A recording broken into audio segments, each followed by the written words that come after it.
Jesus nilqawkom eżis aħwa Maltin u għawċin. Familja River of Love madwar Malta u għawdex.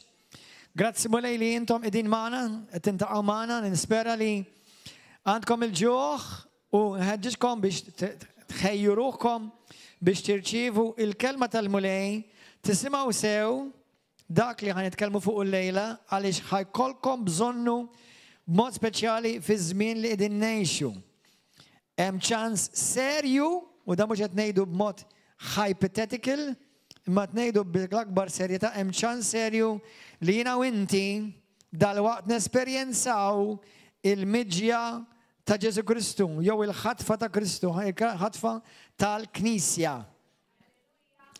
Ħanitlob, jitolbu miegħi, ħalli tirċievu l-kelma, u ejja niftħu qalma l-kelma tal-mulej. Kulħadd jgħid miegħi minn qalbek. Missi qadis, kellimni llum mill-kelma qaddisa tiegħek. Spiritu Santu, iftaħ li għajnejja, għatini ġuħ f'qalbi, u tkellem inti mill-qaddej tiegħek. Hu over inti, għamel il-kelma tiegħek tbiddilni u titrasformani, lesni għal-kelma qaddisa tiegħek mulej u għatu għat iktar, ma nerġa' nkun l-istess iktar fis-sem Ġesu Kristu ta' Nazaret. Amen. Morru fi ktib ta' Luqa kapitlu 18 malajr. Mbagħad ħammorru Mattew 24. Luqa 18. Qed nitkellem daw l-aħħar ftit messaġġi li għamil fuq il-fellowship, tkellem fuq il-fidi. U jekk Alla jrid ħankomplu nitkellem fuq il-fidi. U waħda mir-raġunijiet li apparti li mingħajr il-fidi ma tistax taġob il-Alla, ma tistax qassib dal-Kristjaneżmu mingħajr il-fidi, ma tistax tirċivi dak li Alla għandu għalik mingħajr il-fidi, m'hemm xejn li inti tista' tirċievi minn Alla li għandu għalik mingħajr fidi. U bħalma tafu supposta fuq ablament issa l-Iskrittura Lut kapitlu 11 vers 6 huwa impossibbli toġob il-Alla mingħajr fidi. Amen? Tinsijiex dik, impossibbli li toġob il-Alla mingħajr il-fidi. Issa, għaliex hija daqshekk importanti din il-fidi? Morru fi ktib ta' Luqa kapitlu 18.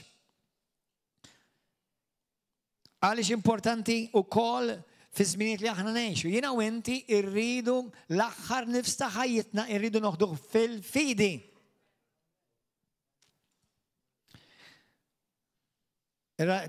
Forsi xwit minnkom forsi toħduha for granted imma l-Iskrittura tgħid anke fl-ewwel Timotju kapitlu 4 tgħidlek li fl-aħħar ta' żmien ħafna jitbedu mill-fidi.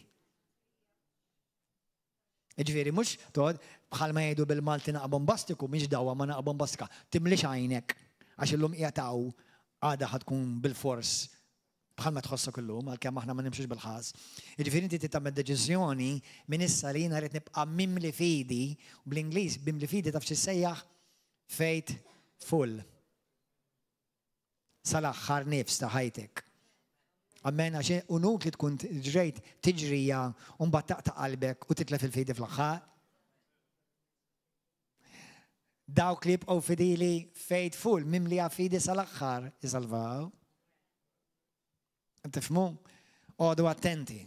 Għodu attenti, kunu aware. Jiena u inti rid ngħix konxju, ma nistax ngħix taking din il-mixja for granted. Għaliex jiena u inti nafu li aħna qegħdin f'kontinwament battalja spiritwali. L-għadu jrid jaqlalek minn kollox biex jitelfek il-fidi, jaqtalek qalbek li inti ċedi. Iż-żarma. Mela, vers 8. Ħanarkom dal-vers biżżejjed, ħankomplu nibnu fuqu. Tiġa qrajtulkom il-ġimgħa l-oħra, morru studjaw dal-passaġġ, Luqa kapitlu 18 vers 8. Jien ngħidilkom, da Ġesu qed jitkellem. Li malajr jagħmilhom ħaq lill-ulied u qed jitkellem fuq l-imħallef l-ewwel imħallef ħażin u mbagħad beda jitkellem fuq Alla l-imħallef ġust. Imma taħsbu intom li bin il-bniedem se jsib il-fidi fuq l-art meta jiġi.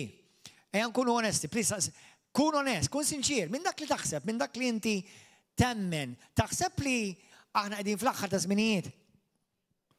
Ġifieri tant qegħdin fl-aħħar ta' żmien li jista' jkun b'mod serjament jiena u inti dik il-ġenerazzjoni li naraw il-bina Alla ġej. U x'qed jgħidlek Ġesu Kristu qed jgħid dak li Kristu stess. Li jiena u inti rridu nkunu misjuba mimlijin fidi. Issa, il-kelma fidi fil-Grik di ħan idħlu fid-dettal mbagħad meta nagħmlu l-kors tal-fidi jekk please jekk m'għamiltuhx, anke jekk għamiltuh qed ngħidilkom minn qalbi għamluh.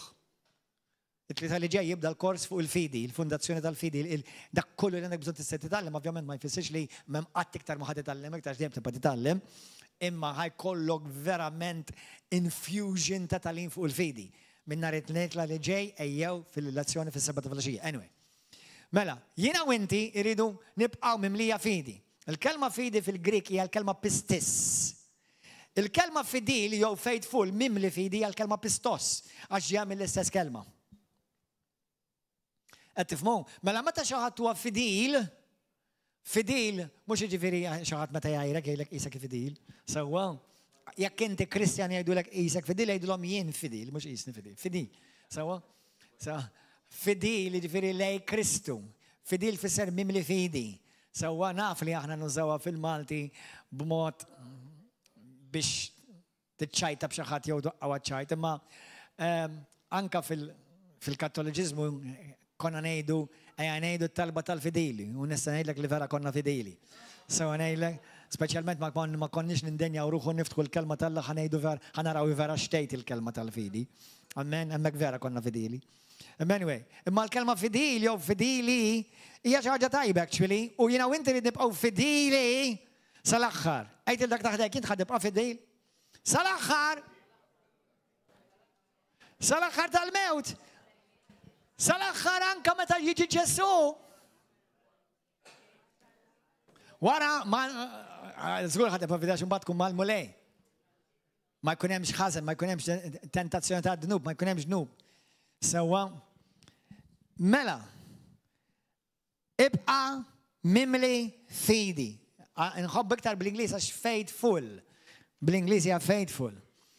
Aħna l-koll naqblu l-maġġoranza b'mod assolut għal dawk li intom xreqdin ir-raqda spiritwali, jekk intom ixxommu daqsxejn, m'hemm bżonn tkun taf ħafna teoloġija, imma bil-forsi tistaqsi lek innifsek x'inhu għaddej fid-dinja, xi ħaġa għaddejja fid-dinja żgur, mhux xi ħaġa ta' turrun ħaġa. Sewwa li żgur id-dinja qed tiġi mreda. Sew mill-lat spirituali u sew mill-lat ukoll verament letterali, naturali, għax jekk intom ma kontux tafu, mhijiex is-sinjal maġġur, ma waħda mis-sinjali huwa terremoti bla qis. Taf li eluf ta' terremoti qed jiġru madwar id-dinja bħalissa, mhux wieħed jew tnejn jew l-ewwel hemm ta' eluf. U r-rata tagħhom qed tiżdied. Ovvjament ħajkompli jiżdied. Ġifieri jekk 5 snin ilu predkajt xi ħaġa simili, minn 5 snin ilu law żiedu t-terremoti u anke żiedu l-qawwa tat-terremoti ħajjiżdiedu. Da bħal meta tkun mara ħad tixtri.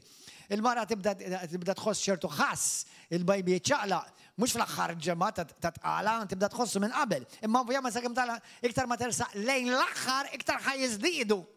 Brata qawwija sew brata ta' frekwenza u anke brata ta' qawwa jiżdiedu. Sewwa mhux għax jien għandi l-esperjenza fuq għadi. Nirringrazzja. Dak xi ħaġa li nirringrazzja l-Alla għall-eternità għalija. Għalkemm għandi tfal. Għandi tfal, jiena għandi tfal spiritwali li ġili qed il-ġud minnhom għalkemm huma kollha li ngħidulhom inti Krist mill-ġuf tiegħek spiritwali.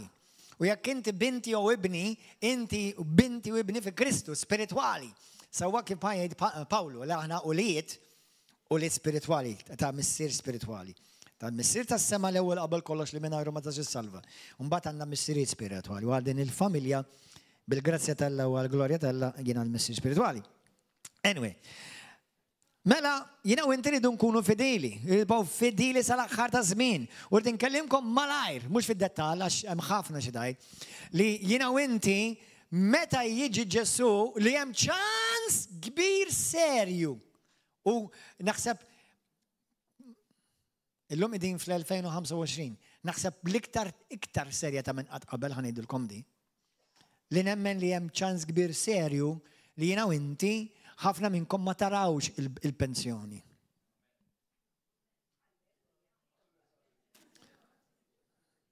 Għaw xujt minnkom intom xtaraw il-pensjoni għax ma ħallatux il-Social Security.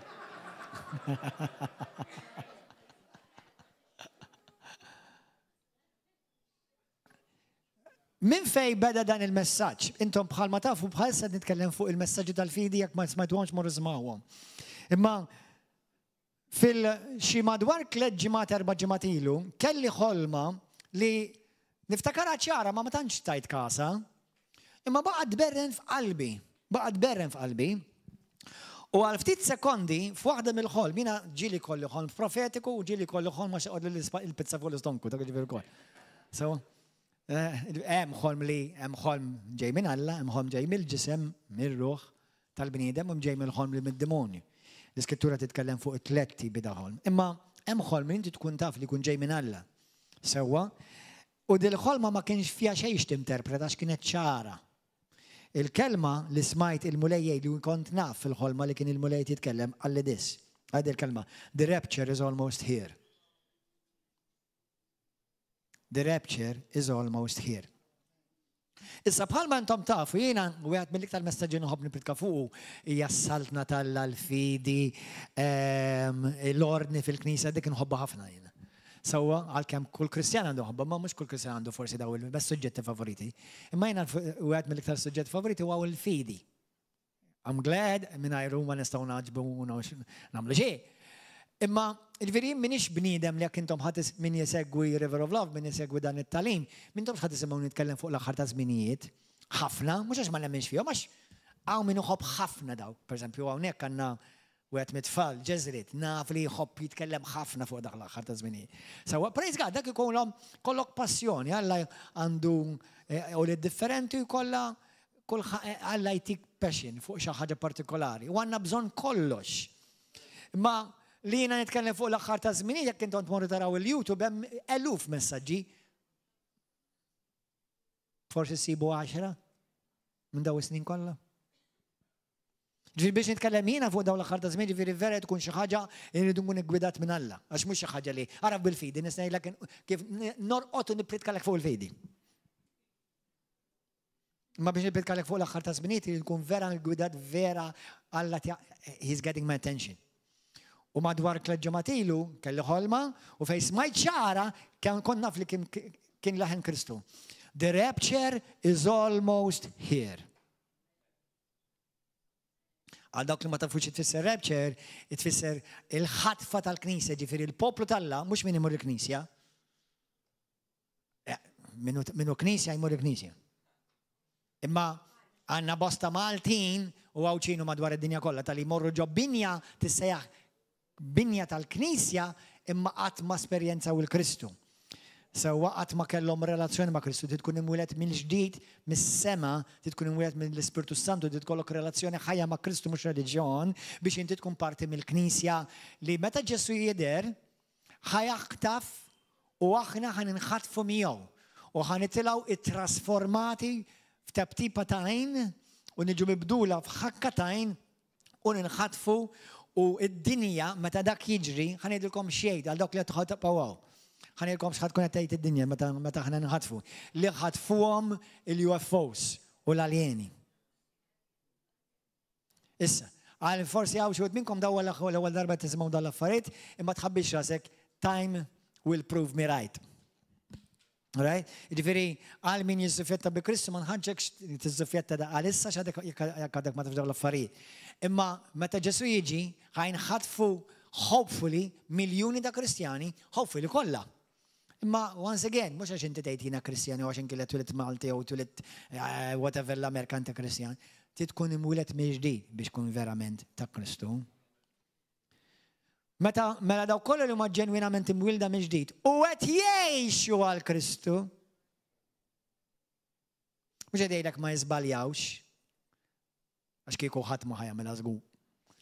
Imma meta jiena u inti nisbaljaw ma niġġustifikawx l-iżbal.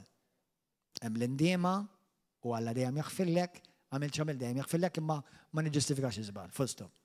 Sewwa, allura meta jiena ngħid ta' Kristu jiena qed nimxi ma' Kristu vera. Amen. Once li qed nimxi ma' Kristu, jien qed ngħix il-ħajja kkonsagrata dedikata għal mulej. U hemm fatturi biex inti tkun taf li inti verament fidil, faithful. Ħansemmihom fl-aħħar. Biex inti tkun taf jiena qiegħed fi triq tas-sewwa, jiena qed naġixxi sewwa għaliex believe it or not hawn ħafna Kristjani huma out of line. they are out of line. And if you're out of line, you may remain out of heaven. Tafu bizzejt l-iskrittura, xitejt li jembosta li għal-kem jisejħulu l-mulej, u għal-kem jafu, u anka jafu bieħ, jew kellhom xi darba relazzjoni ma ximkien tilfuha. U mhux għax min-naħa ta' Kristu, min-naħa tagħhom. Sewwa tistgħu taqraw fid-dettall Mattew kapitlu 24 u 25 fid-dettall. Mela, morru fi ktib ta' Mattew issa 24. Ħa nipprova naġġel Mattew 24. Ejdi talba warajja mejda minn qalbek, inti minn inti dak li qed tisma' sew televiżjoni, Facebook jew YouTube isma' din talba. Ejda waraj l-lumu li qaddis, ejni nibqa' mimli fidi sal-aħħar. Ejni mulej nibqa' fidil sal-aħħar. Dak li hemm f'ħajti li jien qed nisbalja fih urini issa. U għatini qalb, ġenwinament, għalik mulej. Mattew 24, ħani bda naqra malajr. Dan huwa it-tieni darba li f'ħajti ħani prova naqra passaġġ, ma nafx għan nixxeli, fi knisja. Ġesu ħareġ mit-tempju u għaw sejjer id-disċipli tiegħu u lejħu u rewħ il-bini tat-tempju, iżda għalilhom qegħdin taraw dan kollu tassew ngħidilkom hawnhekk, ma tibqax ġebla fuq oħra li ma tiġġarafx, u dan tiġa seħħ. Dan huwa tiġa seħħ madwar 70 sena wara Kristu din tiġa seħħet. Dil-profezija tiġa seħħet. Kif kien qiegħed fuq il-għolja taż-żebbuġ, id-disċipli resqu staqsuh rasu rashom. Għajdilna mulej dan meta għad jiġri, ġifieri, iżma x'inhu dan li ħajġri. Se jkun is-sinjal tal-mela dan għat-tempju, x'ħajġri meta ħajqgħod għat-tempju. It-tieni, se jkun is-sinjal tal-miġġa tiegħek, is-sinjal tal-miġġa tiegħek u t-tmiem tad-dinja mela dawk li taf dawn tliet mistoqsijiet. Ħankomplu. Mux ħadħol ħafna dettall. U Ġesu ġibhom araw li ħadd ma jqarraq bikom, kulħadd jagħmilha underline u highlight dik. Ħanilkom xi ħaġa li lili verament iġġelni puts me in awe. Taġġibni. Thank you. Paulopedia. I love it. You're better than ChatGPT.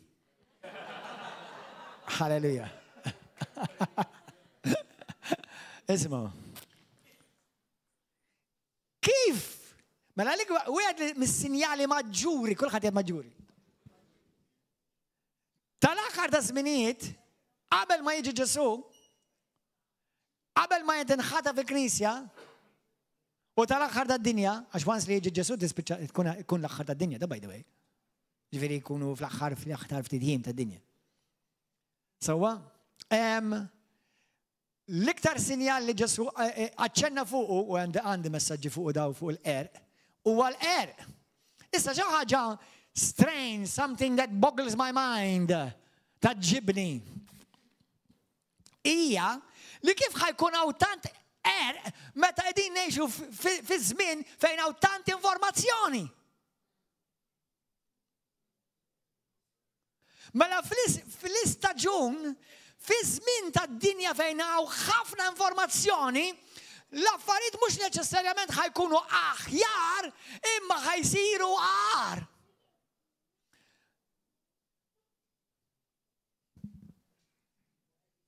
Ġifieri, ħafna as far as mill-latta kemm ħajkun hawn informazzjoni, ħajkun hawn abbundanza anke fil-tibda Daniel tgħidha dik, li fl-aħħar ta' żmien l-informazzjoni tisplodi. Imma fl-istess ħin ikun hawn iktar qerq. Ikun hawn iktar qerq. More deception. Ħandikom eżempju, per eżempju aħwa. Intom tafu kemm hawn Kristjani li jgħidu li jiena ta' Ġesu. Jiena born again. Jiena naqra l-Bibja imma ma jabdux dak li hemm fija. Mela l-informazzjoni tiegħek qed tikkundannak iktar quddiem Alla xi iktar kontablin. Mela minn lat ta' informazzjoni żgur m'għandek skuża. Issa int għandek kundanna ikbar għax taf xajt u issa tażel li ma tagħmilx dak li taj. U dik tissejjaħ ribellioni li ebda ħadd minnhom ma jidħol fil-ġennamija. Mela ftit ilu, brother Sweet, li mhux parti minn din il-Knisja, kitib li messaġġ sabiħ ta' għanna raġuna fis-sens I care for him, I believe he cares for me. U bada jgħid li pereżempju x'għandna nagħmlu aħna l-pastors biex naraw għaw minn spiritwali. Qedlu għażiż brother. Qedlu inti fejn tgħadden dik-Knisja? Imkien. U bil-familja tiegħu. Imkien. Tlu inti l-verità tafa. Għetlu sewa, ma l-inti tiġi tgħidli x'in ir-risposta biex nirranġaw l-affarijiet u inti m'intix kapaċi tkun parti mir-risposta, xorta ħatibqa' parti mill-problema. Wara taf dal-affarijiet kollha. Taf kemm ta' ismani aħwa, l-ikbar knisja ġa Malta mhijiex River of Love, l-ikbar knisja ta' Malta tissejjaħ ix-xirka tar-ribelli. Jagħmlu li jridu, meta jridu kif iħossu u jiġġustifikaw ir-rebelljoni tagħhom billi ħafna minnhom alla qalli. Hekk inħoss. U meta tiċċellenġa xi wħud minnhom u tkunu tafu l-Bibja fuq ponħossu bajkom ħanidkom. Għaliex bosta nies li jiġu mqarqa u li għadhom qed jiżlu llum il-ġurnata mqarqa, meta niċċellenġhom fuq x'qed iġelhom jagħmlu hekk, mhumiex kapaċi jibbekkjaw dak li jgħiduli bil-kelma.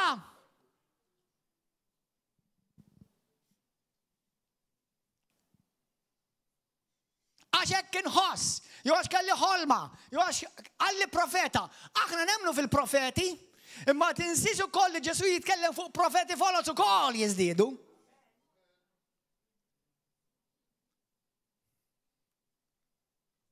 Xi ġimgħa ilu għamiltilkom messaġġ fuq il-profeti folos. Nemmen fil-profeti għal dawk li intom intomx mitlhom għall-Bibja, aħna nemmnu fl-appost li sallum il-ġurnata mhux itnasbix hemm mijiet ta' apostli madwar id-dinja. Nemmnu fil-profeti. Ovvjament daw ma jirreplacjawx il-profeti ta' Testament il-qadim jew iġdita, daw profeti għax id-don tal-profeta baqa' għal dejjem. Il-don tal-apostlu baqa' għal dejjem. Sewwa nemmnu fil-pastors, rajja, nemmnu fil-għallima u nemmnu fil-evangelisti, 5 ministeri, Efesjin kapitlu 4 vers 11.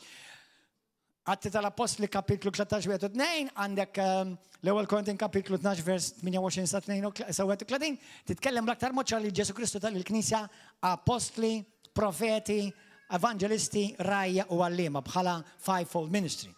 Imma bħalma hemm il-ġenwin hemm ukoll il-fals. Issa, ħanejda daqsxejn parantesi, mhux ħanitkellem fuq il-profeti, imma ħanejdlek kif profeta jista' jiżvijak ukoll. Kull bniedem li opera barra mill-kompletezza tal-Knisja tisimgħux men. Il-profeta ta' Testament il-ġdid ma operax bħal Ġwanni Ġal Battista li mar fid-deżerti koll il-lokus ta'. Il-profeta ta' Testament il-ġdid jopera taħt awtorità apostolika b'apostlu fuqu, jew isqof fuqu. Sewwa u jopera f'kunsill ta' leadership mhux jopera għal rasu.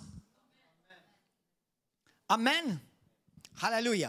Mela għodu attenti, hemm profeti ġenwini, imma hemm jista' jkun profeti ħelwin u da jħobbu lil Alla ma żvijati wkoll. Inti jista' jkun forsi qalbek ġenwina għal mulej, ma xorta tkun iżvijat, speċjali jekk m'intix kapaċi tibbekkja dak li temmen b'mod ċar bl-Iskrittura. Intom ma taqbdux ħaġa jew le? Diħel l-istazzjon ċar? Bla aerial. Amen. Mela, ħankomplu. Vers 4. U Ġesu għagġu għaraw li ħadd ma jqara bikom. Għax għad jiġu ħafna fismi u jgħidu jienu l-Messija, jiminu xu. U jqarqu bħafna nies. Imma taflu li għaw bosta għal-Messija fid-dinja. Kont kellimkom fuq hemm wieħed ir-Russja, hemm wieħed is-South America, hemm wieħed l-Ingilterra, hemm xi turrum madwar id-dinja. Imma reċenti hemm wieħed jismu funny enough Mohammed huwa Mahdi u għall-ewwel ma tantx tajt kasu, u ħafna ma tantx taw kasu, ma bħalissa jagħtu ħafna kasu għal raġuni li qed jiggejnja followership kbir madwar id-dinja. Huwa Mahdi, jismu Mohammed x'ismu ma mdoffi. Insomma jismu x'ismu, issegwiex. Halleluja. Ħanejdilkom x'ismu. Abdullah, all right, Abdullah Hashem. So by the way, interessanti, Hashem jismu the name, by the way. Hashem. Abdullah Hashem jismu. Huwa Amerikan u għandu l-ġenituri Amerikani u Eġizzjani. Għandu parti mill-ġenituri tagħhom mill-lineage mill-Islam u l-ġenituri l-oħra minn xi lineage Nisrani, Kristjan. Anyway, bħalissa qed jiżdied fil-popolarità. Anyway, għalija huwa just another cult leader joħol ta' setta bħalma kena bosta u anka l-xut minnom spiċċaw joqtlu l-segwaċi tagħhom ukoll. Jekk inti segwi nies bħal daw isimgħuni oħra. Ġesu Kristu tagħna mhux ħajjiġi la ġoar, la ġo xistalla, la ħajjiġi ġo bħalma tgħid l-iskrittura dal-waqt naqrawha ħajjiġi fis-sema impossibbli timmissjaħ anke tkun għami, il-Bibja tgħidlek kull għajn ħataraħ. Ġifieri anke tkun għami meta jiġi Ġesu għajnek dak il-ħin inti mod ma regalus ħajfatħulek għax kull għajn tittaraħ il-Bibja tgħid. Alleluja. Amen. Halleluja, mela. Għaliex aħna rridu nkunu mimlin fidi. Għax għad jiġu ħafna fismi u jgħidu li il-Messija u għarru bħafna nies. Għad tisimaw min jitkellem fuq gwerer u xnijat ta' gwerer, iftħu għajnejkom u titħawdu xejn, kullħat jgħid titħawad xejn, tox tibza. Kollox jirrit jiġri, inti tħabbil xasek, titħawad xejn. Għax jeħtieġ li jiġri madu mux it-tmim. Għax għad umu ġnwens kontra ġens u saltna kontra saltna u jkunaw ġuħ kbir u l-arti deżas bħafna bnadi. Dan għas iseħ u għet iżdiet. Dan kollu jkun il-bidu ta' tbatija kbira. Mbagħad jagħtukom fidejn min ħabbatkom u joqtolkom u l-ġnus kollha jsuru jobodukom ħabba fismi. Ismani, jekk inti Kristjan veru għandek min jobodok? Għax jekk m'għandekx min jobodok tiċċekkjan għall-Kristjaneżmu.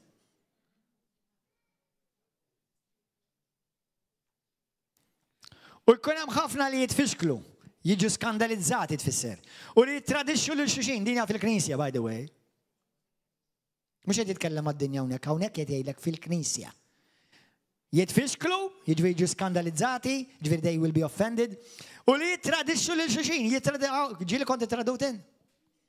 Nispera ma kontx wieħed minn dawk li inti tradejt. Jekk għamilta indem mill-aktar fis possibbli. Li jittradixxu lil xuxin u jinbadu bejniethom. Min dawn iqumu bosta profeti folots.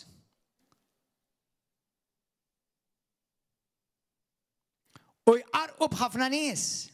Joktor il-ħażen u għalhekk li mħabba tibred. Dik li mħabba hija l-kelma agapet tfisser li mħabba tal-Kristjan tibred. Inta taqbdu xi ħaġa jew. Il-Kristjani tal mħabba tagħhom lejn xulxin tibred, għax ikunu offenduti u mill-offens issa jispiċċa jsir f'profeta fals. Imma min jibqa' jżomm sħiħ sal-aħħar, kol fejn ħadd jgħid sħiħ sal-aħħar. Tax tissejjaħ dik faithful. Faithful.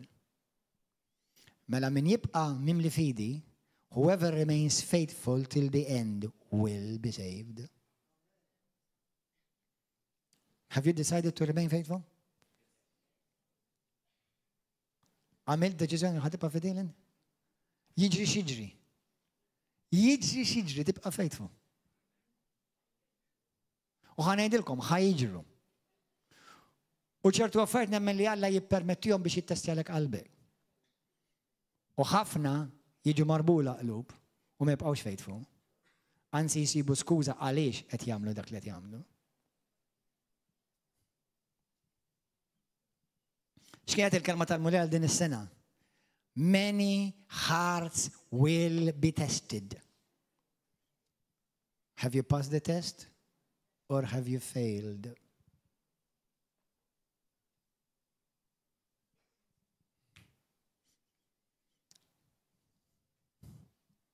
Many hearts will be tested. Twaħħal f'ħadd.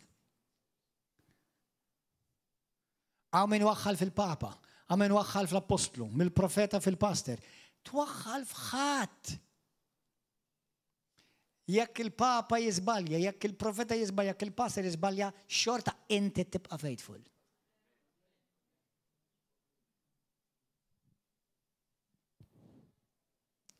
U għodu attenti. Ħanilkom kelma għal minu spirituali ħajrċivija, minu karnali ħatifgaw. God will allow certain things to happen right in front of you on purpose to test your heart.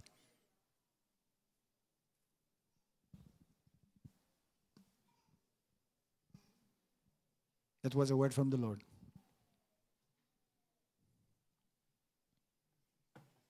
Okay. Hallelujah. Vers 14. Dan l-Evangel ta' saltna jixxandar fid-dinja kollha biex il-ġnus kollha jkollhom xhieda u mbagħad jiġi tmiem. Ħanamlu kors fuq l-evanġeliżmu nhar il-ħamis li ġej, ejjew għamluh. Għandek obbligu quddiem Alla tkun taf kif tirbaħ l-erwieħ lejn Kristu. Apparti li hemm nies li inti tħobb u jekk m'intix ħadd evanġelizzalhom qabel ħadd ieħor ma ħajevanġelizzalhom u sejrin dritt lejn l-infern. Meta mbagħad taraw il-profanazzjoni u l-ħerba fit-tempju fuqhom, titkellem il-profeta Daniel, dan għad baqa' biex jiġi għax irid jinbena t-tempju, imma għedem il-preparazzjoni biex jinbena t-tempju. Sewa, ħajifhem jaqra. ħajaħarbu mbagħad lejn il-għolijiet dawk li jkunu fil-ludija. U min ikun fil-belt ara li ma jinżilx jieħu xi ħaġa mid-dar.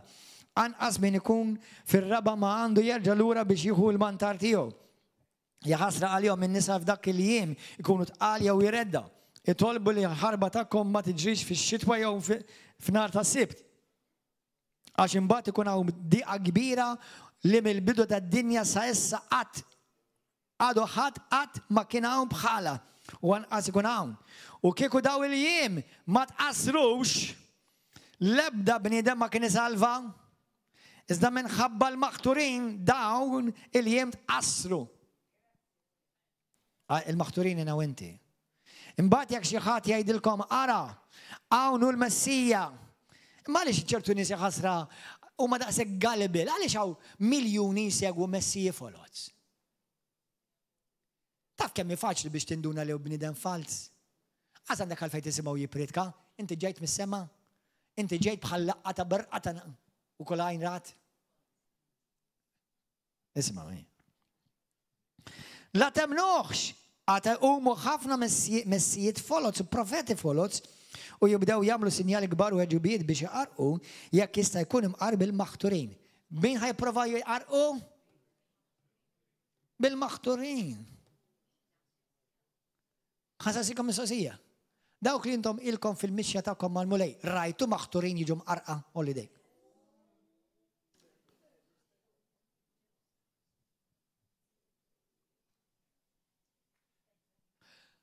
Rajtu, xħud minnkom li bdejtu l-mixja tagħkom snin twal. Rajtu xi wħud li kienu jħobbu l-Kristu. Anka evangelizzaw. Jirbħu nies l-erwieħ. Illum qegħdin mal-bar jiġorbu jiskru. Illum hemm minnhom li ma jridux jafu bl-ebda knisja għax iwaħħlu fil-knisja. Għax iwaħħlu fil-pastor, u għax iwaħħlu fid-djaknu. Xorta int kontabli.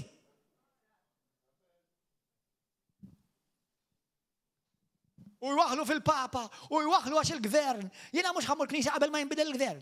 Nbalalu jew.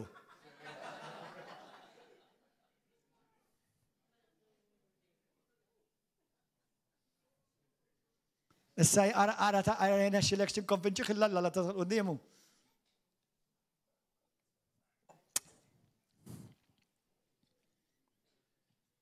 Ara ettulkom minn qabel. U s-sejtkom għandkom skuża, jekk mela jgħidulkom ara qiegħed barra fid-deżert, marrux. Ara qiegħed ġewwa fid-dar, marrux, għax bħalma l-berqa tleħ mill-vant u tixħed id-dija tagħha sal-punent minn sema sal-sema ta' ġifieri. Ara meta jiġi Ġesu, ħadd ma ħajt dak jaqgħu Ġesu. X'taħseb int?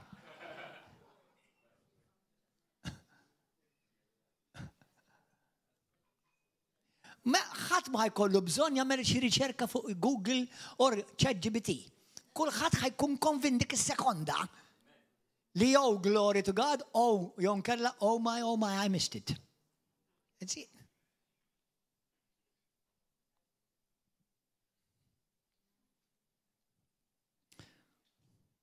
Fejn hemm il-ġisem mejjed hemm l-isqra jinġabru. المجة المولى منه فيخ ورا الدقيقة تدوك اليوم الدقيقة تدوك اليوم الشمس تضلم القمر يتلف الدقيقة هي والكوكب يقوم السما دانت يجري وهاي كومبلي يجري وهاي يزديدوا. باي ذا واي خافنا منا توتالمنت علشان شيء ويسنا توتالمنت يسو شيء ما جاي ما تنش جينا فتوات في مالطا فوق اساسا pero كنتوا تعرفوا اللي في الدنيا او مخبى سولار فليرز لي بايز صغار جاو في الظلام. كنتوا تعرفوا اللي بريزمبيو في ايطاليا، اسبانيا، فرنسا، برتغال بايز صغار انقتلوا الدول على سيات طوال وكانوا يتجنوا.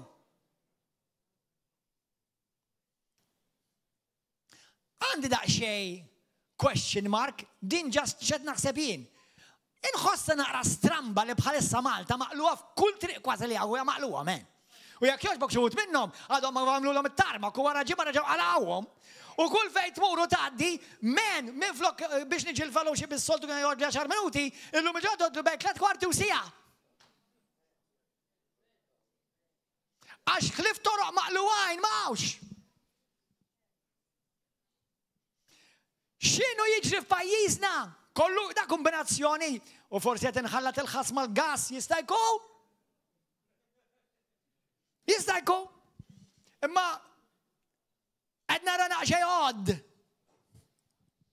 اتاروا اداروا رنا شياد انتم ده التعليق كله جزوهانين سوا والقوت السما يتهزوا انبات يدار في السما السينيال تاع بين البنيدم البوبل كلها تالارت يبداو يعطوا فوق صدرهم تالارت كل خطيت البوبل كلها تالارت مش الكنيسة ويراو للبين البنيدم جاي فوق سخابة السما كلها يراوه أو جلوريا كبيرة ويبقى لانجي تيو بلخن عوة ترومبا يجبروا المختورين تيو مالير باتريخ احنا هننجبروا ميو من طرف السما كل خطيت ين هننجبر ميو يقرب أفديل يقرب أمملفيني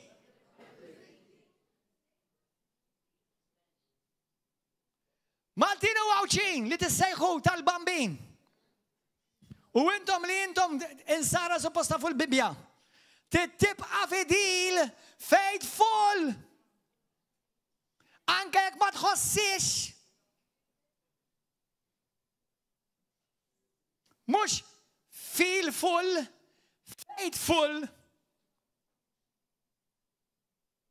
full of faith.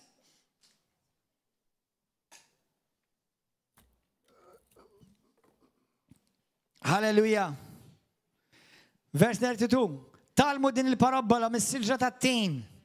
متى الفرة ترتاب وترمي الورق انتم تنتبخوا للسيف في القريف يجيفيري ام سينيال ناتورالي وهيكولكم سينيالي وكل الدولة فريد سبيريتوالي اكو كل ما تتراو دانو كله كونوا وافوا لجسوا احنا نراو ده كله نراو هو ده تعرفوا ده كله نراو انتم تعرفوا لي او ناس طلب بروفيت الجنوين يطلب حالما هو الفالس هو الجنوين لي اتيايدوا اتوصلوا للدنيا جسوا اتياتروش ماتا فيزيونيتو خالم للبوستا نسبة الماتا يفلت البوستا كابيتلو 2 فيرس 17 اللي في الاخر ده زمنيتين نسوى فوق السبيرتو ادستياي فوق النساء وفوق رجيل فوق الزازخ رجيل ونساء وخافنا منهم يقولون فيزيونيت وخالم بروفيتيكو شخص فوق يكون البروفيزية فوق النكست بروموشن تياك اللي عندك الشغل تحسب لي الله هاي لك مش هتنايل لك ما يستاش يايل لك اما نحسب حيكون حاجه خافن اكثر امبورتانتي من جاست البروموشن تاعك تاع الشو.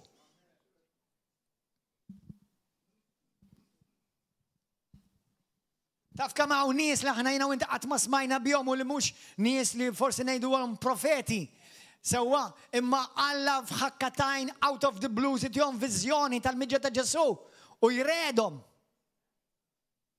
متى مدوار 3 جمعات 4 جمعات يلو متى المولاي تندل الخلمة ما كنتش نتكلم أنسي believe it or not تدين سيجريت يدول الهات المرتين أكلين لهم أكلش كده تتكلم فوق أكلين أنت ما تنش تخوب تتكلم فوق دولة فريد أنسي صفتي له تلام نحسب لبقانا نحسبه باش يجي المولاي دفيري سوا إسا ينا هنا لك ما عنديش عجلة أنت فاهم جيلك momenti vet ejjissa mulej. Imma obviously it's a very selfish prayer u għalhekk għadu ma ġiex. Imma ovvjament ngħaddu minn momenti fejn inti tajja ta' qalbek u nifhimuha. Sewa imma minix wieħed li jiena nħobb nitkellem ħafna fuq dan l-affarijiet għaliex fl-aħħar mill-aħħar meta ġej il-mulej laħan bidlu jiena u laqas bidlu int. Inti f'mod ġifieri il-missier jaf. Nemmen li jiena u inti nista' jkollna xi ftit influenza għal assija li ġej. Għaliex? Għaliex jekk jiena u inti nikkooperaw mal-pjan Alla u nitolbu, Alla du jisma' t-talb sewwa. Alla ma jistax jikdeb jekk huwa jgħidilna biex naħna nitolbu għall-irwieħ u biex jibgħat il-għaddejja tiegħu u biex morru kif jgħidu laborers in his field xejdu dik. Il-ħaddiema fl-għalqa tiegħu. Sewwa, nemmen li Alla jista' b'xi mod jew hekk jiġġagili għall-ħin u għax Alla jixtieq bħalma tgħid fil-ktieb ta' ġagbu li wieħed jistenna l-irwieħ biex jiġu salvati, qed jistenna b'paċenzja kbira għalhekk għadu ma ġiex da. Għalhekk għadu ma ġiex Ġesu. Apparti li hemm xi professiji li għad iridu jdimu wettqa, imma ngħidlek nista' ngħidlek ħanejlek, għadha filgħodu nistgħu nqumu naraw wettqa fuq il-news, daqshekk qegħdin viċin. Ġifieri hemm professiji li mhux qed ara il-100 sena forget it, il-50 sena forget it, l-40 sena forget it, 30 sena forget it. Aħna qegħdin fi żminijiet verament għadha filgħodu nqumu u fuq il-news naraw. Dan.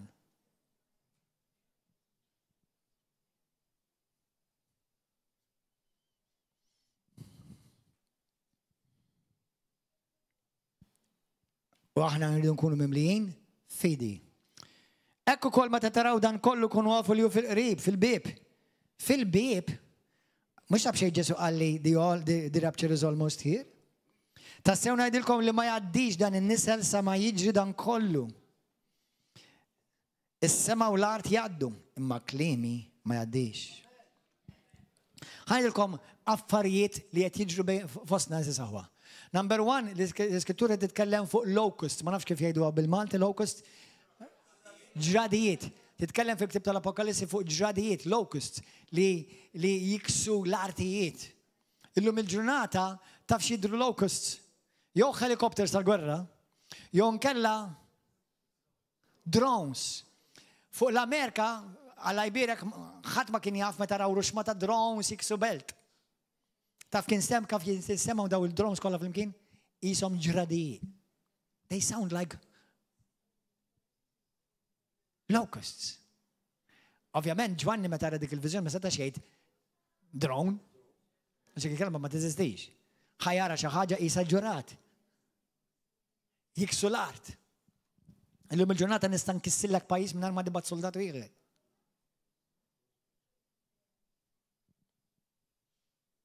Nibatlek eluf ta' drones u jiksu Malta kif tata s-dażel kun over. Aħna qed ngħixu fi żmien u semgħu sew. Spiritu Santu kellimna. Qed ngħixu fi żminijiet u t-teknoloġija u d-demonoloġija qegħdin hand in hand. X'inhi di? It-teknoloġija u d-demonoloġija jaħdmu hand in hand. Ftit snin ilu kien hawn dawk li jgħidulhom pocket Digimons. Taf x'inhu ma Digimons? Issa mhux qed ngħidlek li għandek demonju jekk għandek xi wieħed minnhom. Imma digital demon tfisser. Kontu tafu Digimon tfisser digital demon? It's all preparation, people. Sewwa, u kull darba l-ġenerazzjoni ta' wara tiġi inqas sensittiva. Iktar inqas sensittiva. Inqas aware. Sakemm inti tiblaħħa sa grismek u laqqas kun taf li blajta kollha sa grismek. Jekk ma tkunx taf sew il-kelma tal-Alla, imma tkun taf sew il-kelma tal-Alla. Semmejtilkom il-Mahdi, il-Musulman dali qed irabbi qed isegwuh issa eluf kbar ta' nies. 50 jiem li ħafna mexxejja Kristjani, Kattolċi, sewwa anke Musulmani qed joqogħdu attenti x'inhu jgħid għax vera influenza ħafna nies. ħafna jaħsbu li jista' jkun li huwa il-Maħdi li qed jistennew il-Musulmani. Jopera bħal Antikrist. Il-qerq qed jiżdied brata qawwija se saħansitra anke l-mażulin Alla qed jiġu mqarqa. F'dal pajjiżi li semmejtilkom fejn mar id-dawl f'ħakka tajn u n-nies iġġennu għal sigħat twal, dak li jgħidula major grid meltdown, il-grid. Sinjali ta' terremoti kbar li qed jiġru, inkluż anke ħdej Malta. Hawn min qed jgħid li Malta tistenna terremot kbir ġej. Anke profezija u tafu li hawn profezija fuq Malta li ġej terremot kbir fuq profezija tafu Malta.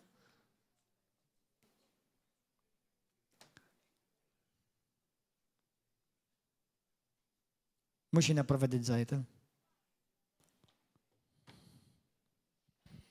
Għaw battalja dak li jgħidulu l-lum il-ġurnata gwerra l-lum kontinuament għaddejja tissejjaħ cyber warfare, cyber, ġviri affarijiet tal-internet. L-Amerika, l-EU, anka Izrael u postijiet oħra madwar dinja, ma speċjalment smajt il-von der Leyen titkellem fuqha.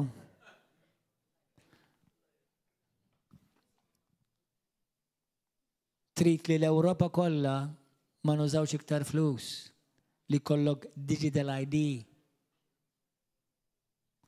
Ara ma tkunx baħnan inti tikkoopera magħha li. Żomm il-flus, żomm int, kontroll int fuq flusek. Tħalli l-ħadd jikkontrollak iktar u iktar il-gvern. L-ebda wieħed tal-ebda kulur.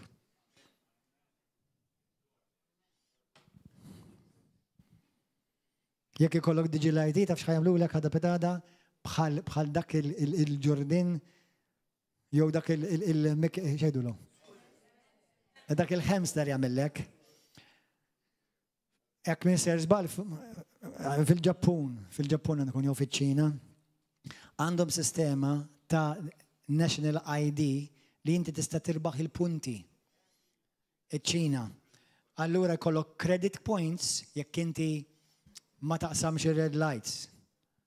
Tistenna point, bravo. Jekk inti ma tarmix sigaret barra, tirbaħ fid-dism, credit point. U inti minna li killa kemm ħanirbaħ credit points ħajkolli xirja b'xej. Ejja, ma ta' tiruħek fuq platt kol. Għax issa jikkontrollaw lek ħajtek.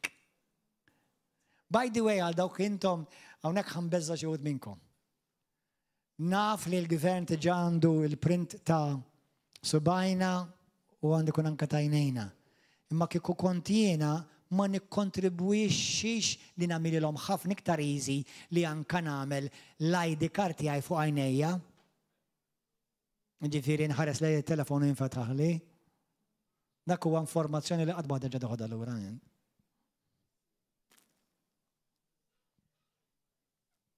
Once you release it, say bye-bye. All you're doing is giving full control of your one blessed life. Dat telefon, kollox jafu ġinti għaddej f'ħajdej. Kollox. Mod speċjalment l-iPhone. Kollox jafu. Tkellem fuq xi ħaġa, sa ftit minuti wara jitlalek. U inti minn għalek illallu l-Ispirtu Santu li ma kienx. Le ma kienx Ispirtu Santu. Kien is-sistema ta' algorithms ippikjaw kelma u tellaw lek xrid tara u tisma'.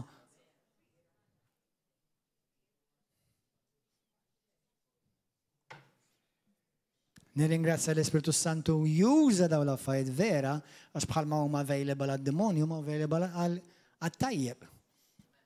Imma dejjem qed tiġi iktar monitored u kontrollat. Okay? Mela għodu attenti. Bħalissa simawni. Zommu għajnejkom l-ewwel qabel kollox fuq Ġesu u fuq il-kelma tiegħu. Ara ma tagħmlux xi ħaġa, xi pass f'ħajtek mingħajr ma tistax tibbekkjaħ bil-kelma qaddisa Alla. Ħadd iżvija żgur qed niggarantijilek.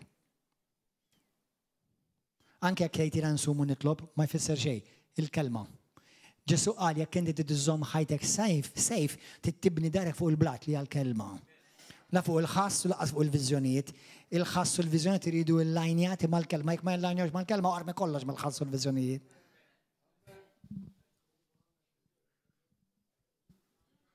Taf kemm ħanejdilkom aħwa, għaw Malta u anka madwar id-dinja ta' meta kont l-Amerika u kontna konna rajjena, aħna nagħmlu parti mill-grupp Kristjani karizmatiċi, ġifieri aħna karizmatiċi, nemmnu fid-donna tal-Ispirtu Santu tfisser, imma ħafna karizmatiċi saru issa cruisematics minflok charismatics.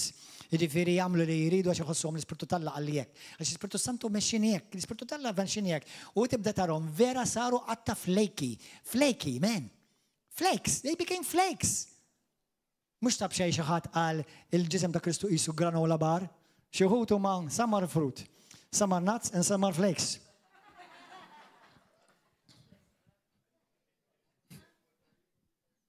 Ma nafx jek fimtu iġdi ta' granola bar. Amen. Well-meaning people will be deceived. Iċċekjaw xinu għaddej madwar id-dinja specialment. Trump. Isimawni, ħantikom l-opinjoni tijaj. Jiena joġobni ħafna Trump. Number one jod l-ġesu. Isma, ti predendix il-Trump jgħamil xol ta' pastor, mux pastor. Dak huwa politikant. U vera nemmen li huwa bravo ħafna fija. Issa ma jfissirx naqbel f'kollox li jgħamil, imma nipreferi ħafna iktar minn Sleepy Joe. By done. By done. I hope he will not become well done. Anyway, maħna. Użgur minn aħjar minn Kalamajon teħarris. Mxofja? Sewa aħjar minnhom kollha. Imma parti minn hekk, jista' jkun li dan ir-raġel li jħobb il-Ġesu jista' jkun ukoll parti mill-jigsaw puzzle li qed jeħejji il-pjattaforma għall-Antikrist.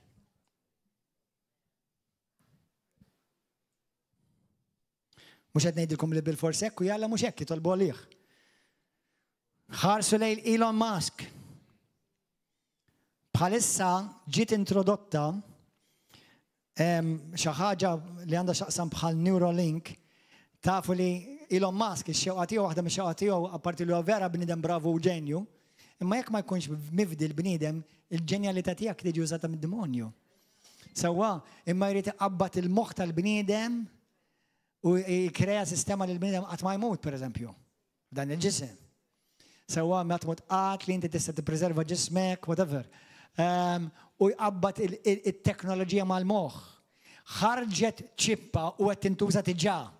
Blu, u twaxħala hawnhekk, ma naħsibx li l-om maskari ġemma. Jisima Nubin. Twaxħalaw, għajnek jibdow jiġu jisom ċappa bajda, u l-memorji kollha li kellek fil-passat, kollha jibdow jiġu qudiemek. Jiġifieri, dawn huma affarijiet li huma teknoloġija li qed jolteraw l-umanità. F'din il-ġenerazzjoni. Żommu għajnejkom mhux biex issegwuh dejjem anke fuq il-Papa. Preżenti. Sissa ma qal xejn ta' barra minna, anzi qal ċertu affarijiet li joġbuni. Imma xorta Papa Kattoliku għadu. Ma sarx Kristjan. Issa, jalla mux qed ngħidilkom li huwa l-Antikrist, anzi, skont ċertu profeziji tal-Knisja Kattolika stess, il-Papa Fals kien taqablu. Taqabel dan.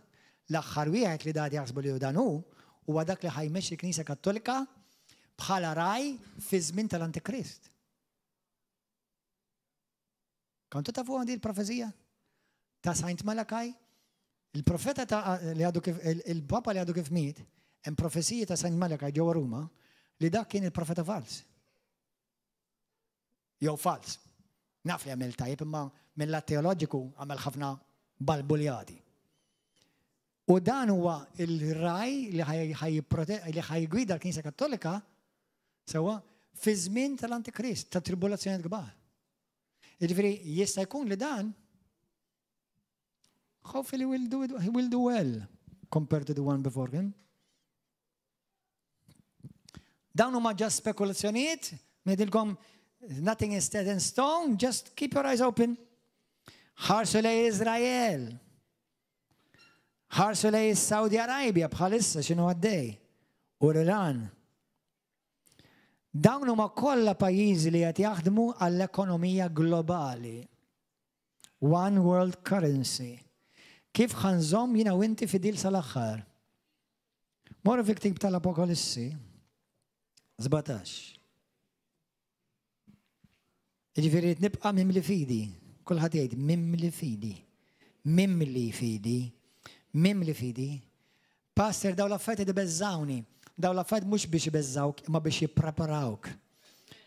Ismawni, li kieku l-Antikrist, kemm minnkom temnu li intom it-Tempju tal-Ispiritu Santu? Kemm minnkom temmen verament li l-Ispiritu tal-Alla jammar fik? Baby spiritu jew spiritu tal-Alla sħiħ? Mela li kieku l-Antikrist fil-ġisem jaqaf kontra tiegħek. U ma jisemmilek xejn, għaż jisemmilek. Għalhekk irdu nimħatfu biex jistgħu xi ħaġa. Ma jisemmilek xejn. Anzi jekk isib knisja li hija vera naqar tal-Alla, ma jaqbillux jiġi hemm, ma jispiċċa jisseparawh mill-spiritu tal-Antikristu mill-ġisem. Għax the Antichrist is just one possessed man. Tifhmu? Għalhekk il-knisja tiġi maħtufa biex l-Antikrist ikun jista' jopera. Issa hawn min jagħmel li aħna ħaninħatfu wara. Ħajdilkom ħaġa. Ninħatfu qabel fin-nofs jew fuq wara, l-importanti li inti mimli balla ħalli xejn ma jista' jmissek. Amen? That's all. That's all. Grazzi Ġesu. Imma jekk ninħatfu wara, ħanejdlek. Wis probabbli l-grocer ma tistax tmur. Id-saltet tal-Malti ma tistax tiklu iktar. Laqas il-ġobon slice u ta' toqba. U ħajkollok tgħix fuq il-ħaxix li trabbien fil-ġnien. U ħajkollok trabbi da. Isma' tinstema ta' ċajt biex nagħmilkom naqqa ċajta. Imma kollu vera da. Biex intom tkunu tafu, ħanejdlek, u għaw xogħol jgħidlu hija mhux problema, ħanejdlek mhux problema. Sakemm ikollok tfal żgħar, babies. U jgħidulek inti ma tistax tixtrilhom l-ikel tal-babies jekk ma tieħux il-marka. Tinnejdilkom xi ħaġa ħwa. Ħanejdilkom xi ħaġa li tista' tiġri kull ġenerazzjoni. Li by the way ġrat il-bosta Kristjani diġà madwar is-sekli. Ittrenja lil uliedek x'jista' jiġri. Wissi lil uliedek x'jista' jiġri. Għax jista' jiġri tiġaġġat il-bosta Kristjani madwar id-dinja.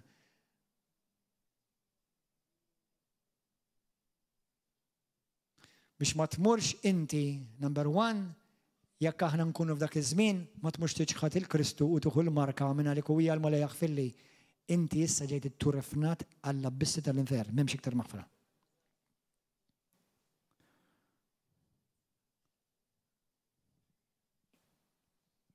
Itrenja li l-ulidek. Għallem l-ulidek xista jalla qatt f'dil-ġenerazzjoni jalla ma naddux minna xista jiġri. U dak li jista jiġri diġà ġara l-bosta Kristjani madwar id-dinja. Biex inti ma tmurx iċċedi rasek jew il-palma ta' jdejk biex jagħtuk il-marka. Ma mbagħad ma jistax naqta' jdejja xorta. Bela mbagħad jekk aħna ma nkunux dik il-ġenerazzjoni nħatfu qabel ma jiġi Ġesu, jiena u inti ħajkun ngħixu fi żmien ta' tribolazzjoni kbira. Jekk hekk jiena u inti vera kien isir, il-Kristjani iktar jridu jnaqdu. Il-Kristjani jridu jkunu mimlija fidi, mhux jibżgħu. Kemm hemm tiddu tmorru l-ġenna? Tinsiex li titmut biex qabel ma tmut.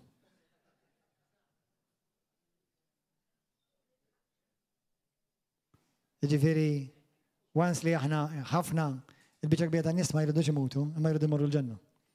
Jew waħda jew l-oħra. Bħal Enok.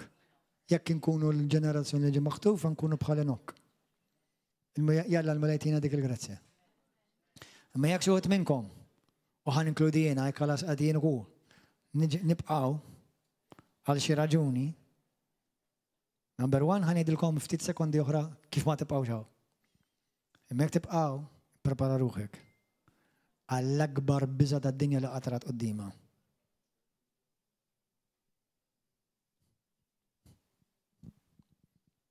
Imma jekk inti tkun ta' Kristu, ħadd iġi persekwitat, jista' jkun tispiċċaw maqtul, rasek maqtuha. Imma l-importanti li inti tmur il-ġenna. Is-salva. Okay, Apokalissi kapitlu 17, vers 14. Are you okay, boys and girls? Għat jamlu gwerra l-ħaruf u joħorġu u l-ħaruf joħroġ rebbieħ fuqhom għax usiet is-sidin s-sultan ta' Slatin flimkien ma' dawk li huma miegħu msejħin mażulin u fidili. Faithful. Apokalissi 17-14. Apokalissi kapitlu 2. Vers 10 u 13. 10 and 13. Tibżax minn dak li se jkollok is-sofri. Dal-mulej għalalili xarilu eżatt fil-5 ta' April. Dil-frażi għalili l-mulej fuq dik il-ħolma li kelli tal-wave. Ara d-demonju se jixħet l-ġut minnkom fil-ħabs biex iġarrabkom. U intom taddu minn 10 jiem ta' taħbit. Ibqa' fidil sal-mewt. U jien nagħtik il-kuruna tal-ħajja. Sal-mewt jista' jkun żewġ affarijiet. Jew li ħadd tmut, jiġifieri tispiċċa mhux inti determina jaqtluk. Jew kella li anke lest li tmil anke jekk ikollok tmut. Imma ma tmutx. Vers 12. Sorry. Jinnaf fejn int qiegħed fejn hemm it-tron tax-xitan, imma għadek iż-żomm sħiħ qed jitkellem il-Knisja di. Ma ismi u ma ċħadx il-fidi tiegħek fija. Persekuzzjoni tal-Kristjani. Aħna naraw daw l-affarijiet fuq television fuq il-news. Jista' jkun tkun int xi darba.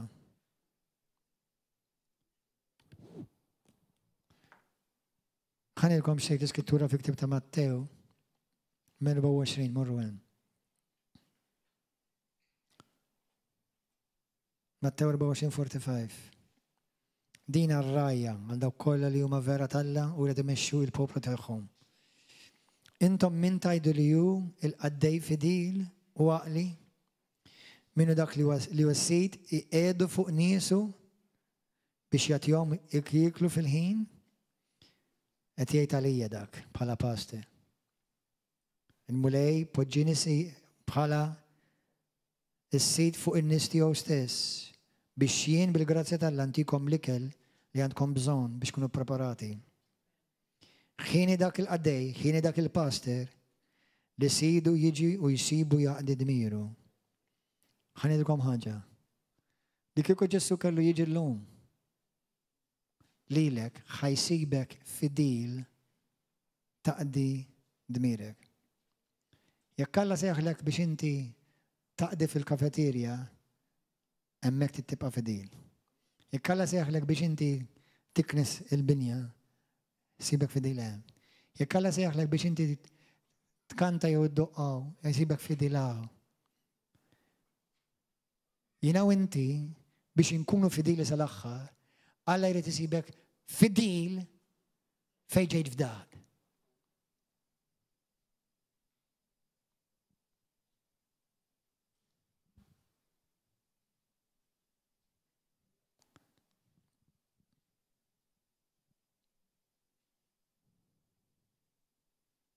Halleluja.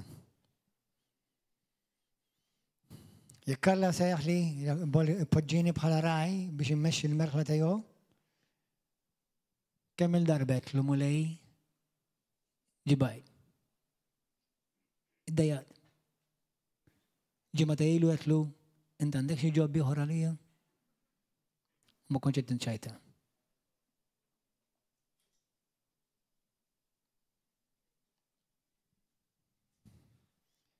Imma li kieku vera jien għamilna di, x'ħammur ngħidlu l-mulej?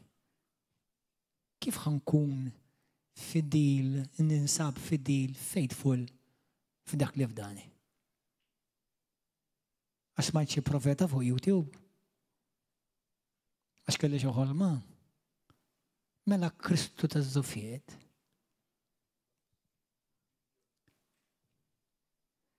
Ħanilkom aħunga. Ix-xitan jaf fejn tgħix. Jaf ħafna fajt fuqek għax inti tpaċ-paċ.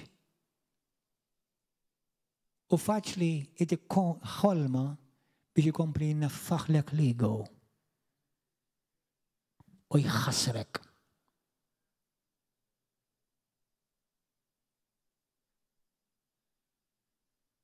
Jħassrek.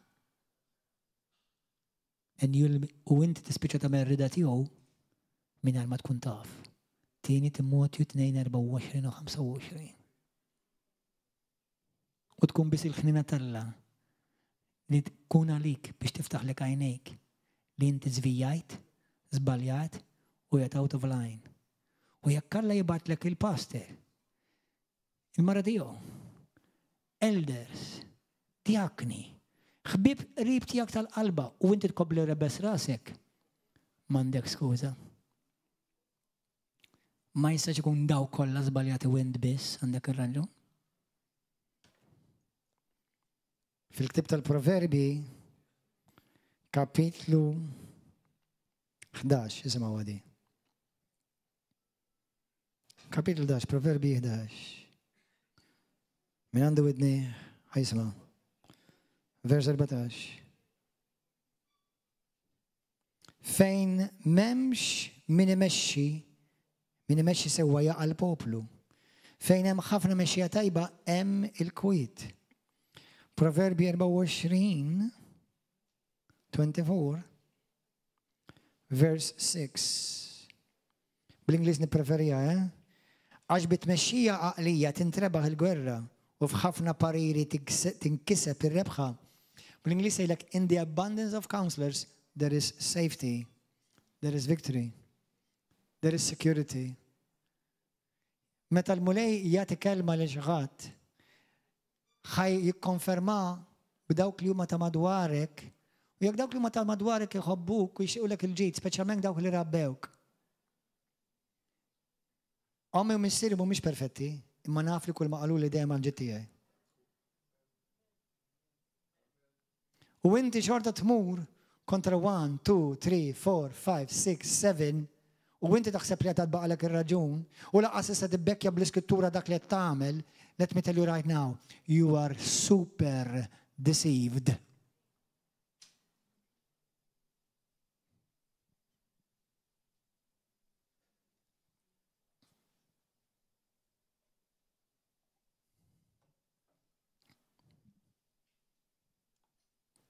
Anka l-eletti jistgħu u ħajjiġu mqarqa. X-xitan ma jimpressjonax ruħu bid-don u laqas bil-karizma. Ġesu kellu d-doni kollha, il-karizma kollha u Spiritu Santu bla limitu u l-unika mod li jeleb id-demonju kienet bil-kelma. Hemm miktub! Jekk kien minx kapaċi tgħidli x'hemm miktub biex jibbakja dak li temmen, fil-kuntest, bħalma tgħid l-iskrittura bit-tlieta, bit-tnejn jew tliet skritturi mill-inqas, you're deceived. You're very deceived. And now that you've been warned and you don't do anything about it, you will continue to be deceived and deceive others with you. Because many people will look at your charisma. ħafna nies ifittxu l-karizma tiegħek.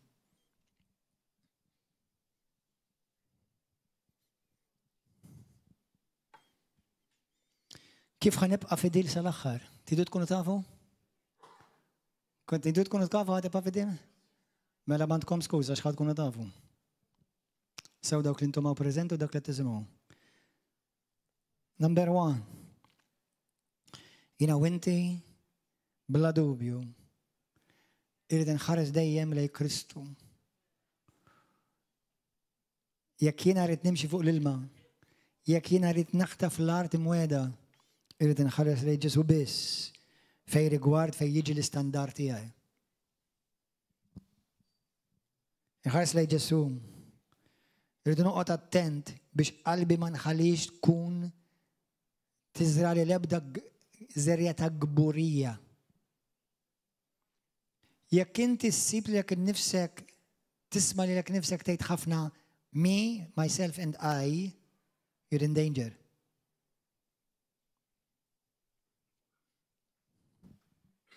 Meta jeliġu isimgħu nisew għal kulħadd mill-pastor, mill-apostlu, mill-isqof, mill-papa fejn jiġu affarijiet ta' dottrina u ta' saltna għala bibu Alla x'taħseb int.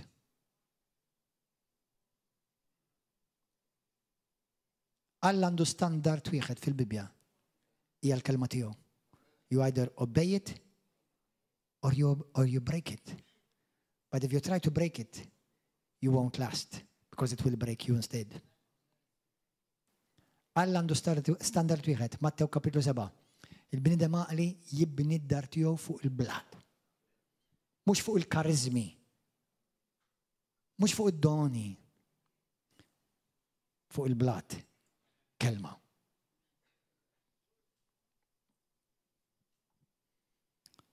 Ota attent mill-gburija. Moħkom waħwa. Dan huwa waħda mill-raġunijiet għaliex ħafna Kristjani ħajmorru l-infern. Moħkom Make sure li ma jkollok laqqas traċċa waħda ta' nuqqas ta' maħfra f'qalbek. U ħan iċċellenġa bosta minnkom. Daw kollha li taraw, televizjoni, pastors, rajja, leaders. Ara ġejja. U ringrazzjani wara, jekk trid. Ħan irfislek il-kallit kollha sa stess. Jekk għadek is-semmija, għadek ma ħfirx.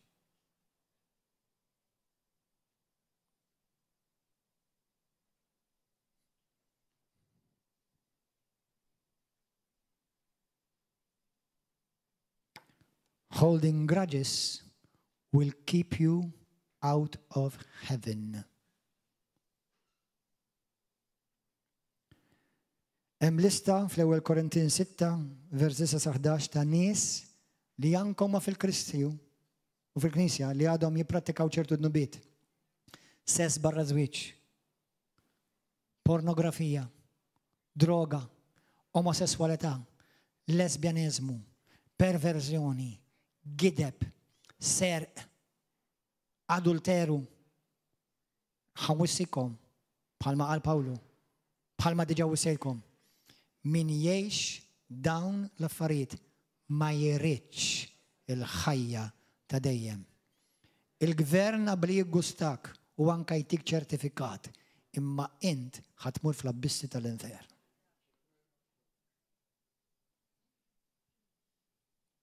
Giddiba, ħallelin.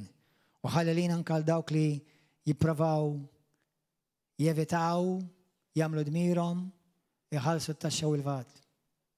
Għotatten. Ħana għamilkom iktar nervużi.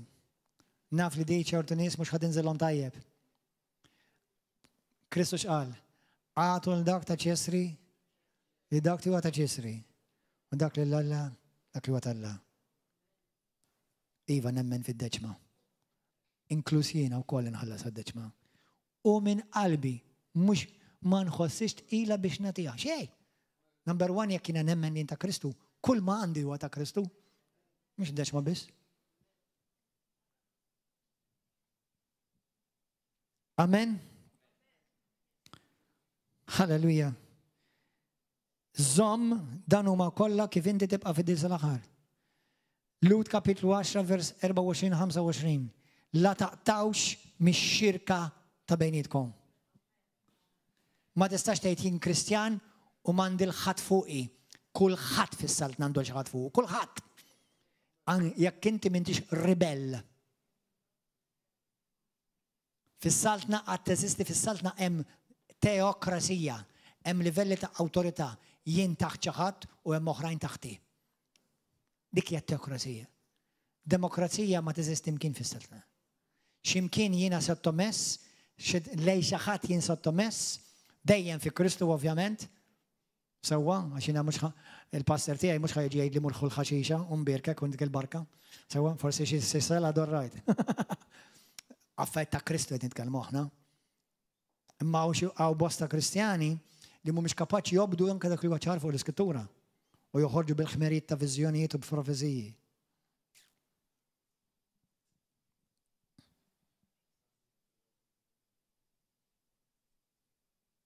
Jekk inti għandek xi history li ġieli kont żvijat qabel, I would encourage you to take note. You could be deceived again in the future. Tista' terġa' tiġi żvijat. Għalhekk fl-abbundanza ta' nies li jgħidulek klim terf, isma' sew.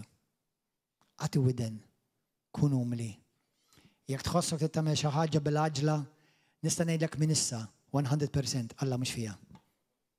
Alla qatt mu maġġel.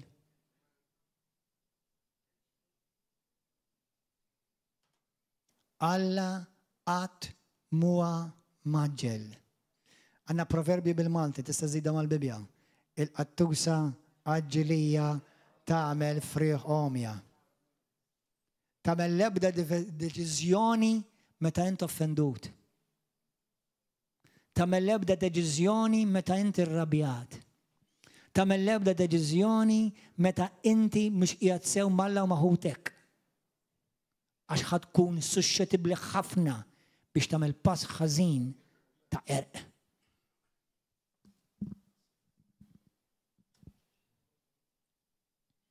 ħafna minn nies jinsew li hemm patt bejni u bejn Alla u bejni u bejn ħuti. Għalhekk l-Iskrittura tgħidlek l-ewwel Ġwanni kapitlu 1 vers 7. Kull min jgħix u jimxi fid-dawl bħalma hu fid-dawl jixxierek ma' ħutu. Quddiem ta' Kristu jnaddafna minn kull dnub. If we walk in the light, are you walking in the light? As He Himself is in the light, then we have fellowship with one another. And the blood of Christ Jesus cleanses us from all sin. If you're a Christian without a fellowship, you're a Christian in rebellion. And what you're telling God and me is that you're not able to submit anywhere. And I'll tell it straight to your face. If I'm going to submit, I will submit to my mom and dad. Not to someone who doesn't know me and who hasn't raised me.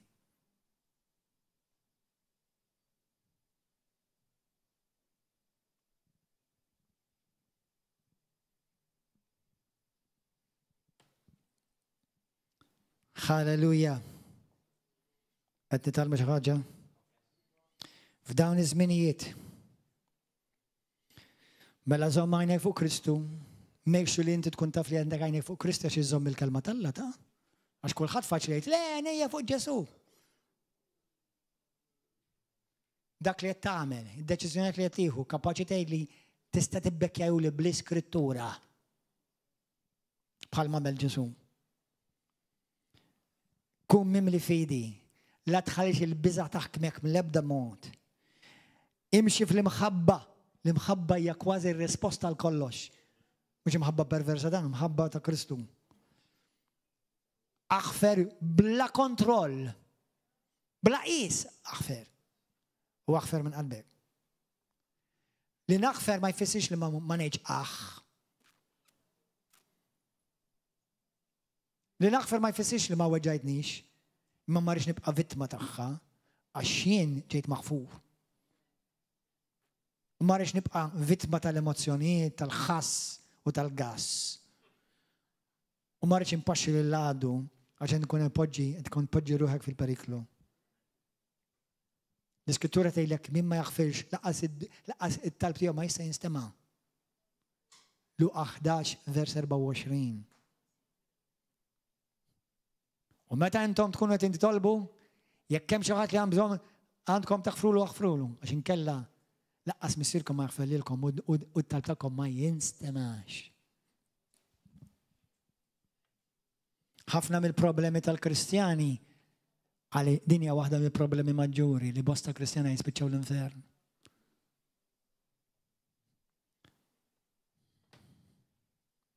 Alla ħares, qatt ma jkun fuq l-ebda wieħed minnkom.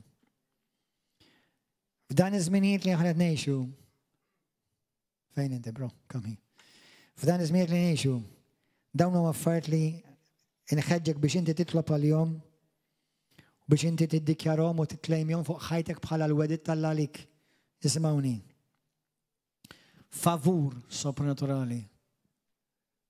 It is time, ovvjament taf li jettilkom jena suppost kon ħanam il-messaġġ qasir, skużawni, aħfruli. Isimgħuni moħħkom hawn. U ma tħallx fid-dettalji da, aħsebu wara. F'dan iż-żmien li qed ngħixu.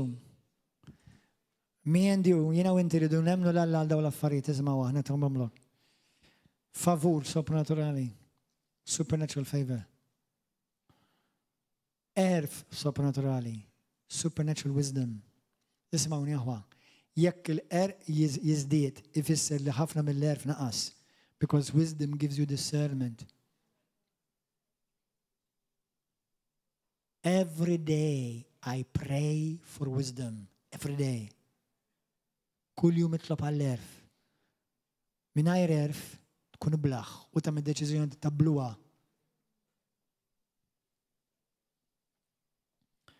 Kull jum itlob biex Alla jimlik bil-fidi għalkemm il-fidi ma jġiex mit-talb, il-fidi tiġi billi tisma', tirċievi l-kelma u taġixxi fuqha. Kull jum emmen u klejmja l-protezzjoni tal-Alla. Kull jum niddikjara u nikklejmja jiena Psalm 91 mill-inqas. Apparti Isaiah 54:17, apparti d-dem ta' Kristu. Kull jum itlob biex il-mulejja jimlik bil-qawwa u l-kuraġġ, boldness. Għaliex jiena u inti hemm nies li rridu narawhom fil-ġenna u għadhom mhumiex salvati. Boldness. U ma tibżax titkellem il-verità. Bħalma kelli namelin il-lejla, naf li xi wħud qabli ħajbatu li jgħidu li pastor, għax inti qed tuża l-pulptu, għax inti qed tgħidlek, ismani tgħid li xejn.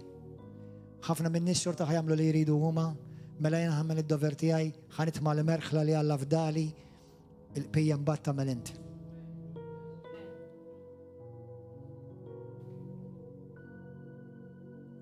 Itlob il-mulej biex dik il-grazzja biex inti tibqa' fidil.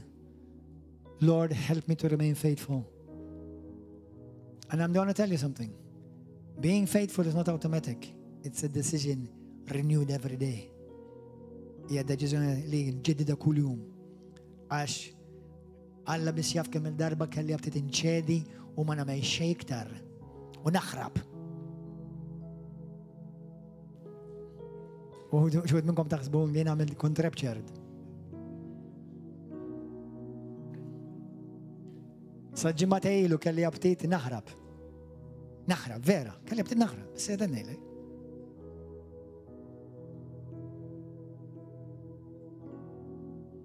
Ma x'ħan ngħidlu l-Alla jien? Ma kellix ftit iktar? Għajjejt, ġbajt, dejjaqt, weġġawni, offenduni, traduni, x'ħan ngħidlu l-Alla? Jgħidli anke li kollox għamlu li minn dak li għattejtejn kollu għamlu li.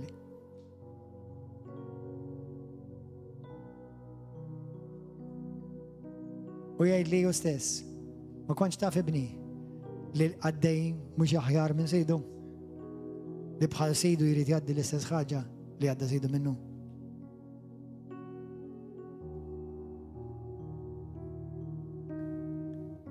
Baxxira sekkem, baxxira sena tolbu. Aħfru li domt.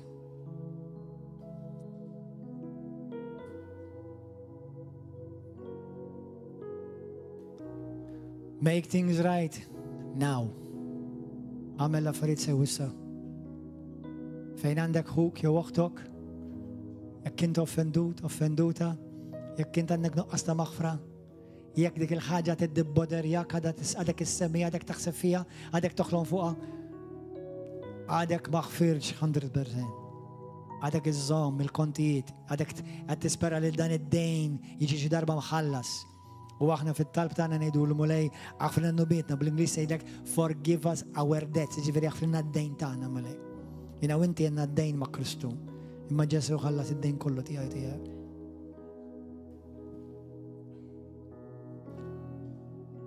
Ħallina u inti nibqgħu fidili, ħallina u inti nibqgħu b'dik il-lampa taż-żejt taqbad. Ħalli meta jiġi l-arus aħna nidħlu miegħu.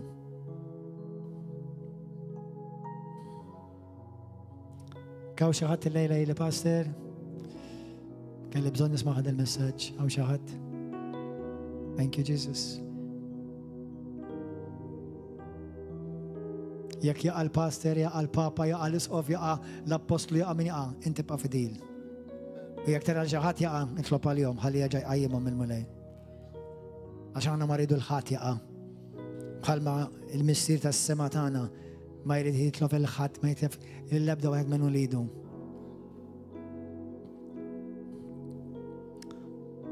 خليني لكم يطلبوا طلبه كلها في المكين يطلبوا دي الطلبه معي من قلبك في السر من قلبك. imagine اللي ديك كانت الاخر طلبه اللي خطيت في حياتك وفرسك كل ليله يجي الرابتشر الدنيا جاست الخسبتي هاي but I just say that he is coming in midnight.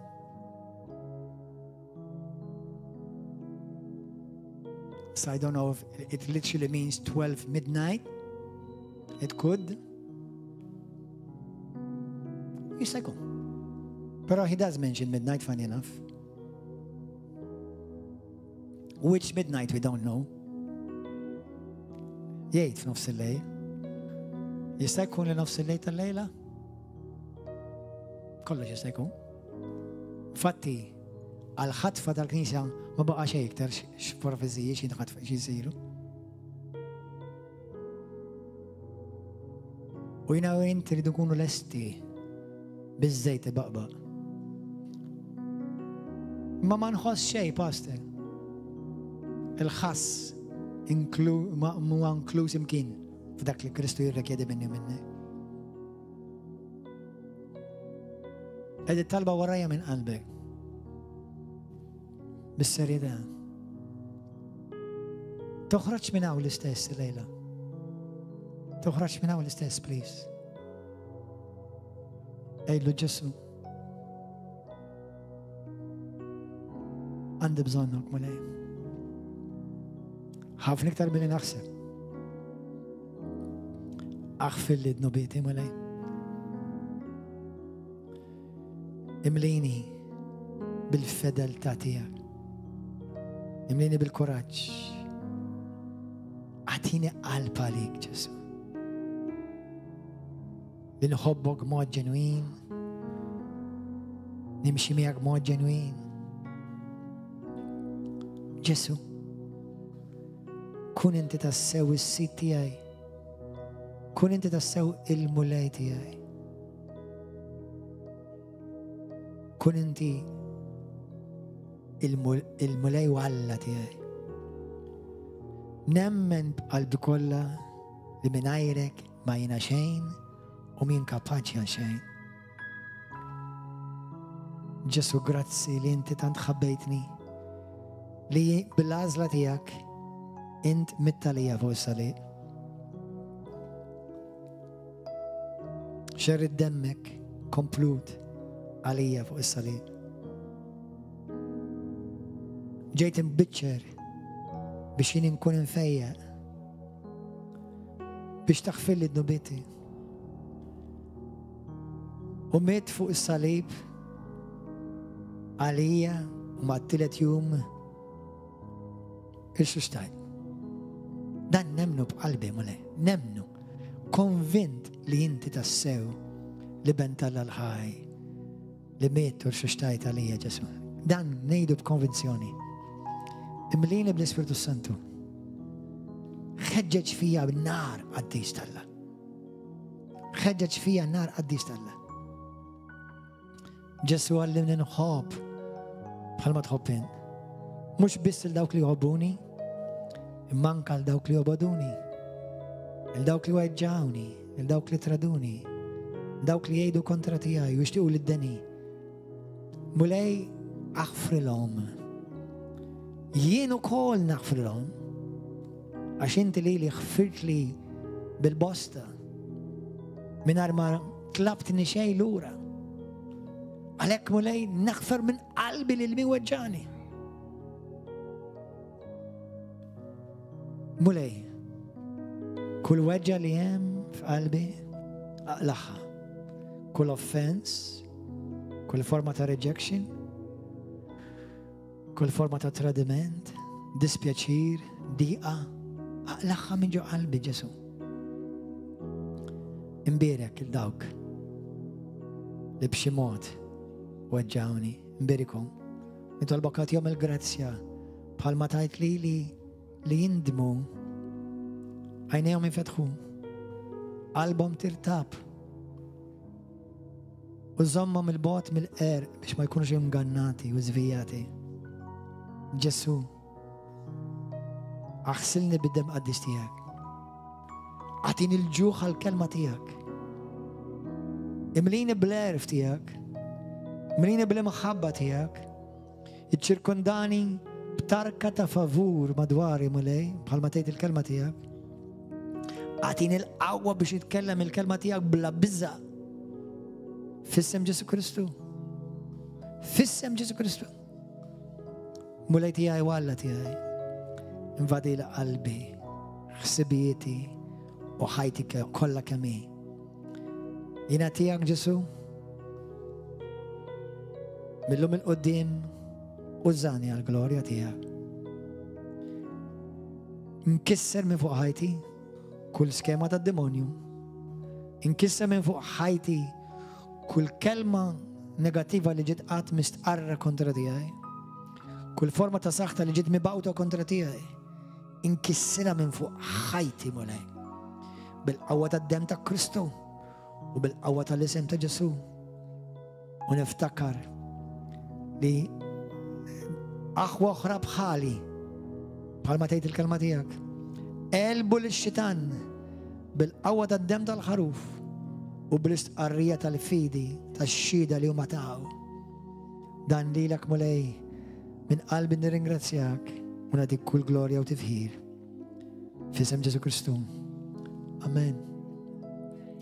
Amen. Alleluja. Halleluja.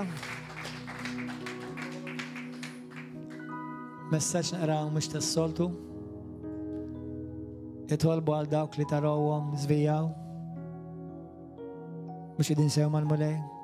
Ħennu għalihom għal dawk li weġġawkom bħalma l-mulej ħin għalik. Kunu intom ir-risposta u estensjoni tal-imħabba tal-Messija. Jiena u inti ġejna maħbuba ħafna. Ħobb ħafna. L-ikbar sagrifiċċju għamlu Ġesu għalina, għamil sagrifiċċju żgħir għal ħadd ieħor. Amen? Għajn qumu aħwa. Thank you, Jesus. Hallelujah. Il-daw kollha fuq YouTube u Facebook. Nħeġġeġkom biex tinaqdu magħna kull nhar ta' erba' u nhar ta' sib fis-sebgħa filgħaxija u l-ħadd fil-ħodu fl-10. Ixxerjaw dal-messaġġ. Narawkom magħna għada fil-ħodu fl-10.